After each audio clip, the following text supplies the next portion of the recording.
Story of English से अगला series में आपका स्वागत है और फिर से शानदार बहुत ही आप धांसू क्वेश्चन आप लोगों के समक्ष में लेके आया हूं और इसको लिख लीजिए कि बहुत इंपॉर्टेंट क्वेश्चन है, बाहर से नहीं आएगा। इसको पढ़िए और जाकर एग्जाम में जो स्टोरी ऑफ इंग्लिश की क्वेश्चन आती है उसको आसानी से बनाइए। चलिए हम लोग अगले क्वेश्चन को सीरीज के माध्यम से देखते हैं। अगला क्वेश्चन हमारा है, Oliver Goldsmith emphasized on the purity of dash. ये 2021 का क्वेश्चन है कि जो ओलिवर गोल्डस्मिथ है वो किसके प्योरिटी पर फोर्स डालते थे, एम्फसाइज करते थे। तो इसका राइट आंसर है विलेज लाइफ, मतलब वो विलेज लाइफ को बहुत ज्यादा एम्फसाइज करते थे। ठीक है, तो अगला क्वेश्चन है, today dash English is recognised as Sanskrit language. ये 2022 का क्वेश्चन है, मतलब कि आज जो इंग्लिश है, आज जो डैश इंग्लिश है वो रिकॉग्नाइज किया जाता था। ठीक है, और वो संस्कृत लैंग्वेज से। तो इसका राइट आंसर है अमेरिकन इंग्लिश, मतलब कि कहीं ना कहीं जो अमेरिकन इंग्लिश है उसका संबंध रहा है कहां से, संस्कृत से, हमारे संस्कृत से रहा है। ठीक है, नेक्स्ट क्वेश्चन है, रविंद्रनाथ टैगोर रोट डैश। ये भी 2022 में पूछा गया क्वेश्चन है कि रविंद्रनाथ टैगोर ने लिखा था, तो क्या लिखा था।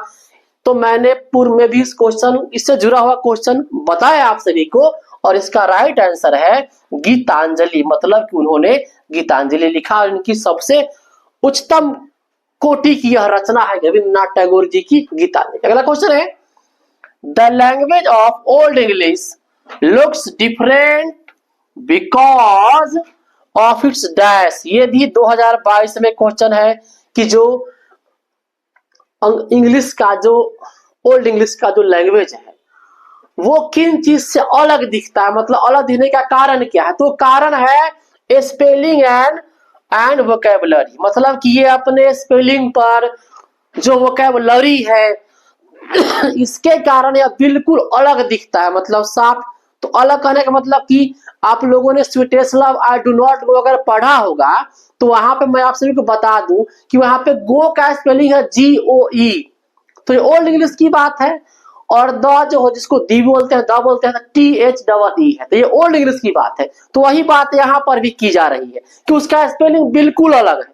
ठीक है, आजकल के मॉडर्न इंग्लिश से ओल्ड इंग्लिश बिल्कुल अलग था। उसके बाद नेक्स्ट क्वेश्चन चलिए हम देखते हैं, English is use as a foreign language in dash. मतलब कि जो अंग्रेजी है वो फॉरेन लैंग्वेज में प्रयोग किया जाता था। ये भी 2022 का क्वेश्चन है। तो प्रयोग किया जाता है मतलब कहां में, तो चाइना। चाइना राइट आंसर है कि इंग्लिश है एक चाइना में फॉरेन लैंग्वेज के तौर पे, फॉरेन लैंग्वेज के तौर पे, विदेशी भाषा के रूप में आज भी प्रयोग किया जाता है। चलिए हमारा अगला क्वेश्चन है, चलिए देखते हैं। और क्वेश्चन काफी शानदार है, इसे पढ़ लीजिए, फिर बाहर से किसी प्रकार की आपको जो है समस्याएं नहीं आएगी। ठीक है, आप इजीली जो स्टोरी ऑफ इंग्लिश से संबंधित क्वेश्चन है आप उसको आराम से बना सकते हैं। ठीक है, तो चलिए हमारा अगला क्वेश्चन है, देखते हैं। और क्वेश्चन क्या है, क्वेश्चन हमारा है, the dash had far reaching effects on the English language. ये भी 2022 का सवाल है कि जो फार इफेक्ट है इंग्लिश के ऊपर, ठीक है, तो किसका है, तो रिनेसेंस का बहुत बड़ा मतलब इफेक्ट था इंग्लिश के ऊपर। मतलब रिनेसेंस ने क्या किया है, रिनेसेंस के माध्यम से इंग्लिश काफी डेवलप हुआ। ठीक है, लोगों को इसकी जानकारी काफी अच्छी तरह से होने लगी। उसके बाद है, who is considered the great English dramatist. सवाल है, ये 2023 में पूछा गया सवाल है कि इंग्लिश जो ड्रामाटिस्ट है उनमें सबसे महानतम ड्रामाटिस्ट किसको माना जाता है। मतलब जो ड्रामाटिस्ट महान थे वो सबसे महानतम की जो संज्ञा मिली है वो कौन व्यक्ति है। उसका राइट आंसर है शेक्सपियर। इनका पूरा नाम है विलियम शेक्सपियर और इन्हें ड्रामाटिस्ट का महानतम व्यक्ति कहा जाता है, विलियम शेक्सपियर महोदय को। अगला क्वेश्चन है, which is the first Indian novel in English. ये 2023 में पूछा गया सवाल है कि अंग्रेजी में पहला नोवेल क्या है, जो इंग्लिश है उसमें इंग्लिश नोवेल, पहला इंग्लिश नोवेल क्या है। तो सवाल है बिल्कुल मतलब देखने में थोड़ा सा अटपटा है, लेकिन आंसर बिल्कुल जी है, और आंसर है राजमोहन स्वाई। मतलब इंग्लिश का सबसे पहला नोवेल, इसका नाम है राजमोहन वाइफ। एकदम लिख लीजिए, ठीक है, कहीं से भटकने की जरूरत नहीं है, ना टेंशन लेने की जरूरत है, क्योंकि हम सभी अपने चैनल के माध्यम से आप सभी के पास इंपॉर्टेंट क्वेश्चन जो पूछने वाला है, जो इससे बाहर से नहीं आएगा, आप इसको रट लीजिए और जाकर बनाकर आइए। अगला क्वेश्चन है the great vowel shift took place during dash. ये 2023 का सवाल है कि जो ग्रेट भवेल शिफ्ट है वो कब आया था, ठीक है, मतलब इसको जो दर्जा मिलना चाहिए, इसको दर्जा कब मिला था, तो दर्जा इसको मिला था मिडिल एज में। आंसर क्या है, मिडिल एज। मतलब कि यह जो मिडिल एज था, इस एज में क्या हुआ, ग्रेट भवेल शिफ्ट आ गया था। हमारे इंग्लिश से संबंधित जो समस्याएं थी, इसी कारण धीरे धीरे कम होने लगी थी। चलिए अगला क्वेश्चन है, देखते हैं। और अगला क्वेश्चन क्या है, अगला क्वेश्चन हमारा ये रहा आप सभी के स्क्रीन पे, और चलिए देखते हैं क्वेश्चन क्या है। तो क्वेश्चन है the romantic revival is often associated with dash. ये भी 2019, 2022 और 2023, ये 3-3 साल पूछा गया क्वेश्चन है कि जो रोमांटिक रिवाइवल है वह किससे प्रायः जो है संबंध रखता है। तो इसका संबंध है विलियम वर्ड्सवर्थ। मतलब कहीं ना कहीं रोमांटिक रिवाइवल का सबसे बड़ा संबंध किनसे है, तो विलियम वर्ड्सवर्थ। मतलब कि विलियम वर्ड्सवर्थ साहब ने रोमांटिक रिवाइवल का प्रतिपादन किया था, उनको चलाया था। अगला क्वेश्चन है what has enriched the vocabulary of English. ये 2023 में, तो इसका राइट आंसर होगा बोरोविंग। मतलब कह रहा है कि जो अंग्रेजी की वोकैबुलरी है वो किस चीज में इनरिच्ड है, तो सवाल है बोरोविंग में इनरिच्ड है, ठीक है। अगला क्वेश्चन है, चलिए अगला क्वेश्चन देखते हैं। हमारा अगला क्वेश्चन है ये रहा आपके स्क्रीन पे अगला क्वेश्चन।